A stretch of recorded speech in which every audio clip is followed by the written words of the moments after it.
दीवार पर टंगी सास। पंजाबी में कहावत है, सास चंगी होवे या ती दीवार ते टंगी होवे। संगीता की शादी भी एक ऐसे ही घर में होती है जहां उसकी सास दीवार पर टंगी होती है। ससुर और पति शादी के पहले दिन उसे सास के फोटो के सामने ले जाते हैं, जहां ससुर जी कहते हैं, बेटा बेटा संगीता, ये तुम्हारी सास थी, बहुत नेक और भली, लेकिन थोड़ी गुस्सैल थी। गुस्सा आने पर सब तहस नहस कर देती थी, पर अब ये इस दुनिया में नहीं है। हाँ संगीता, माँ होती तो तुम इनकी कोई बात टाल नहीं सकती थी, वरना तो माँ घर में भूचाल ले आती।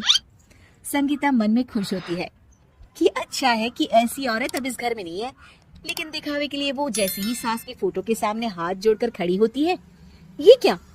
सास उसे देखकर मुस्कुराने लगी। संगीता आंखों को मलकर एक बार फिर से देखती है, लेकिन फिर सास के चेहरे का भाव, भंगिमा यानी एक्सप्रेशन बिल्कुल बदले होते हैं।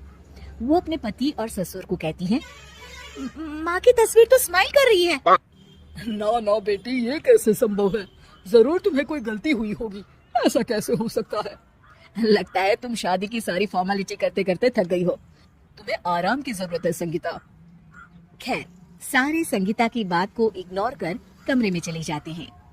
वैसे सास की फोटो पर एक्सप्रेशन एक के बाद एक बदलते ही रहते हैं।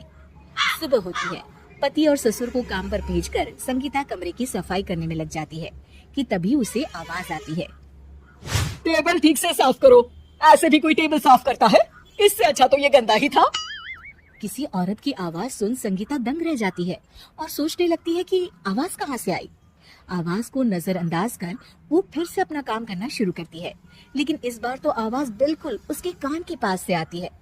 मेरा घर है ये, जब तक मैं थी चमका कर रखती थी, हर एक चीज शीशे की तरह थी। तुम्हें तो ना सफाई आती है ना कुछ पता है। क्यों तुम्हें मेरे घर की जिम्मेदारी दे दी गई है? पता नहीं तुमने मेरे बेटे को क्या दिखाई दिया। मैं होती तो एक से बढ़कर एक लड़कियों की लाइन लगा देती। अब संगीता को समझने में देर नहीं लगी कि ये आवाज किसी और की नहीं बल्कि उसकी सास की है, जो दीवार पर टंगी है। वो उसके पास जाती है और कहती है, नमस्ते सासू माँ, मुझे तो कल ही लग रहा था कि दीवार में कुछ काला है। वो दीवार नहीं, दाल होती है पगली। सही पकड़े हैं सासू माँ। तो क्या हो गया आपको जो आप यहाँ भी चैन से नहीं बैठी हैं? सुना मैंने आपका व्यवहार काफी गुस्से वाला था। चुप रह तू, ज्यादा बकर बकर ना कर। घर का काम करना तो आता नहीं, आई है मुझसे बहस करने। हाँ देखिए सासू माँ, मैं आपसे साफ साफ कह देती हूँ, मुझसे पंगा लेने की कोशिश मत करिएगा। तभी पीछे से संगीता का पति आता है। अरे संगीता, किससे बात कर रही हो? कौन है वहाँ? संगीता की सास की फोटो फिर से पहले जैसी हो जाती है। आपकी माँ से कह रही थी कि मुझे काम करना आता। अरे संगीता, माना सास के ताने हर बहू को अच्छे लगते हैं, लेकिन यहाँ तो माँ है ही नहीं, तुम तो फोटो से ही। तुम भी लाजवाब हो संगीता। किसी को विश्वास नहीं होता कि संगीता अपनी मरी हुई सास की फोटो से बात करती है। वहीं आए दिन संगीता की सास संगीता को किसी न किसी बात पर आते जाते ताने देती। संगीता को भी अब सास के तानों और उनसे बात करने की आदत हो गई।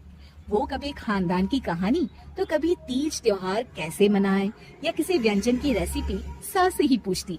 सारा दिन घर में अकेली संगीता की सास अब उसके लिए तानों के साथ पक्की साथी की तरह भी रहने लगी थी, जो किसी और को नहीं बल्कि संगीता को ही सुनाई देती।